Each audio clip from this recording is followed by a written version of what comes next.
I wanted to discuss something that I originally saw back right around the midterms last year in November of 2022. The Greater Idaho movement, possibly an expansion of Idaho into what currently is Eastern Oregon and also possibly Eastern Washington. We know how America is. You've got all of the farmland, all the rural places. They're very conservative, and then the big cities, the high population densities, being extremely liberal. Well, there are a lot of counties out in Eastern Oregon that could be looking at joining Idaho, and they've got a whole website for it. You can see several different maps. Now, their current proposals, if this actually got passed, and let me just say, I do not think this is going to get passed, but it is something interesting that I wanted to talk about. They do have so many different maps. It's a two-phase approach. They already do have counties that have voted to want to join Idaho because they're all rural, they're all conservative. Obviously, the liberal government is not going to hear them because the big population centers in both Oregon with Portland and also Washington with Seattle, they're all located along the coast. That's who gets all the say because there's just way more people there. And that's how democracy works for each state. But a lot of these counties are saying, our voice is not being heard. We would much rather have the policies that Idaho currently has.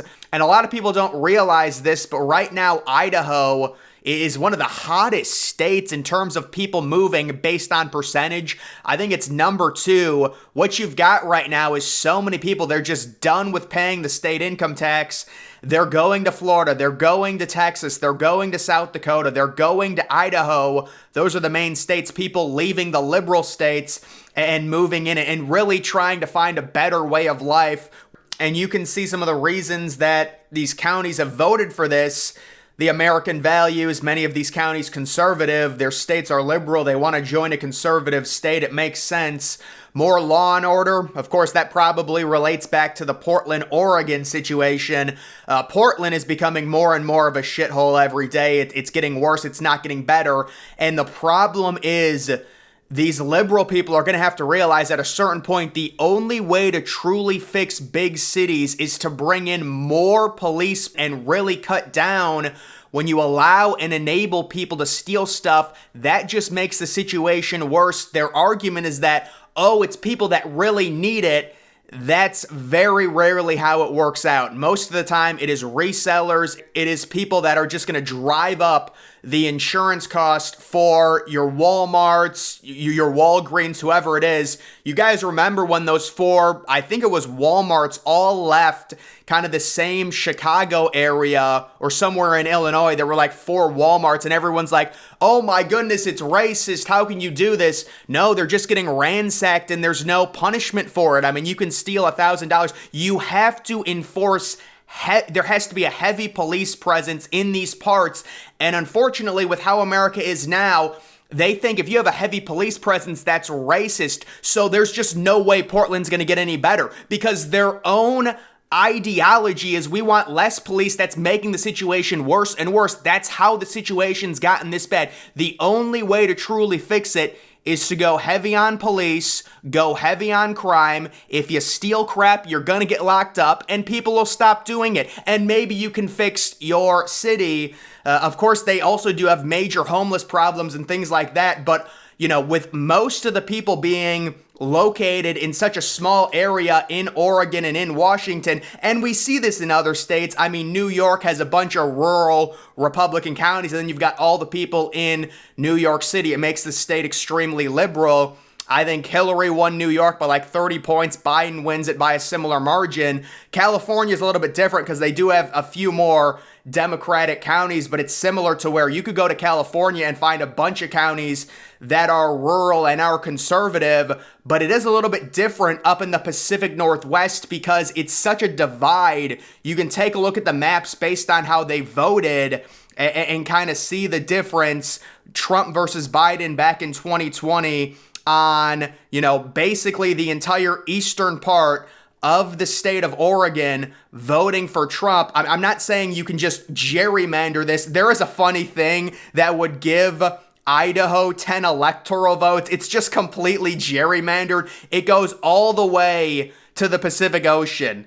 I saw that on Twitter. That's not what they're going for, but I did see that and I thought it was funny. But getting back to this whole idea, this originates back in 2020, proposed breaking off most of Oregon's area and some of Northern California to join with Idaho. In 2021, 5 counties in eastern Oregon voted to require county officials to take steps to promote adding the counties to Idaho. In November of 2022, 11 counties in Oregon have approved ballot measures in favor of Greater Idaho. In May of 2022, voters in Douglas and Josephine counties rejected the vote.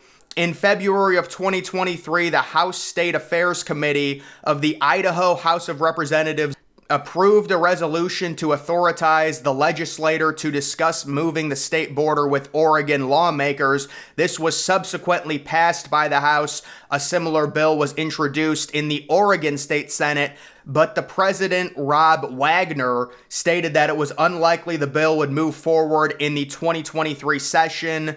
And as you can see, there have been a few counties that have rejected the Greater Idaho measure. I just think it's so interesting, the idea of expanding Idaho and making it more powerful, although it really wouldn't get that much more powerful in terms of population. It's something like 63% of Oregon, if this gets passed, would become Idaho, but just 9% of the population from Oregon. So most of this is land and just rural areas. And even with some of these counties voting to join Idaho via the ballot measures, it would still need to be approved from Congress, which I'm sure would be extremely challenging considering Congress right now. Also, I'm sure there would be a few moderate conservatives that probably wouldn't want the state lines changing at all just based off of American history there. So this whole thing is interesting. I get a kick out of looking at all the different maps on what it could be. If their current proposal happens, like you can see what they want to happen, it would probably only add 1 or 2, I would say, electoral votes to Idaho. Probably not happening, but it is interesting. They actually do have a website. The problem is Congress. And then you also do have Democrats, a senator coming out against the Greater Idaho movement to absorb conservative rural counties from liberal Oregon. He spoke out against it and said, there are a whole set of barriers that would make the process very difficult, and that he would not want to see the state carved up. He loves every part of it. This is really the first time I've seen a proposal that seems to be at least semi-legitimate to where they're voting and counties are wanting this, at least the rural counties, to where they've got the website, they've got the votes. Counties have already wanted to join Idaho. And Idaho is expanding pretty rapidly right now. I wonder if Idaho has a chance to gain another electoral vote. Right now they have 4 electoral votes just based on population growth. It might happen. I believe Florida gained an electoral vote. California lost one. There was a few that moved, coming up on 2024 based on population decreases and increases. A lot of people moving out of California after the lockdown situation in 2020. They've got the crazy state income tax. New York has the exact same thing. People fleeing to Florida, people fleeing to Texas. You're seeing Austin, Texas experience a rapid population growth. Many of those people liberal. And we also do have a lot of people going to South Dakota and Idaho. And it's getting to the point now where you've got counties in eastern Oregon trying to join Idaho. Of course, I do not think this is going to happen, but it would be interesting to see what Congress would do if it got that far. I think it would set a weird precedent if something like this somehow happened. It's just weird with America. You have a state like Washington, and if you look at it from an aerial view and all the counties could be like 80-20 conservative, but because so much of the state is located along the coast with most of the population, it's heavy liberal, like 10 to 15 points. Washington is very similar in that regard. I'm trying to like do the opposite. Is there a current state in this country that has big time, heavy liberal population centers that is currently very conservative? I guess maybe you could say Florida has some big population areas, and now with the whole thing with DeSantis, we saw 2016, 2020, it was a swing state. It was purple. DeSantis wins as the incumbent by 19 points, and now we're going into 2024 with Florida as a conservative state. I know there are big liberal areas. Would those areas try and say, they really can't break off. Where would they go? So this is a unique situation with Idaho and the conservatives along the eastern part of Washington and Oregon specifically, and also maybe even parts of California, saying, no, we do not like these policies. We do not support them. We own a lot more land than a lot of the people that are voting for certain things that are hurting us. And this entire thing goes back to the whole Electoral College discussion. Remember, this started back, this has been going on forever, but Hillary wins the popular vote. She loses the Electoral College. Why? Why do we have the Electoral College? One, vote should be one vote.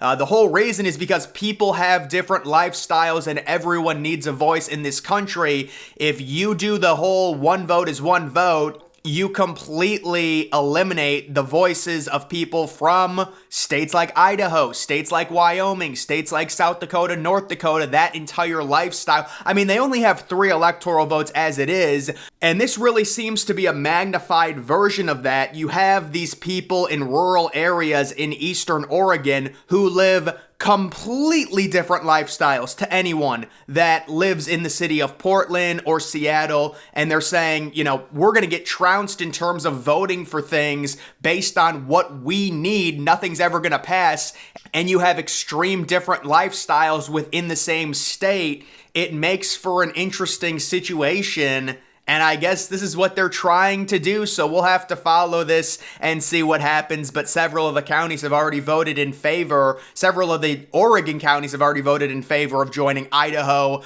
But again, I do not think this is going to happen. Either way, guys, that's going to do it for this video. Make sure you're following me on Twitter. Link to that's always in the description.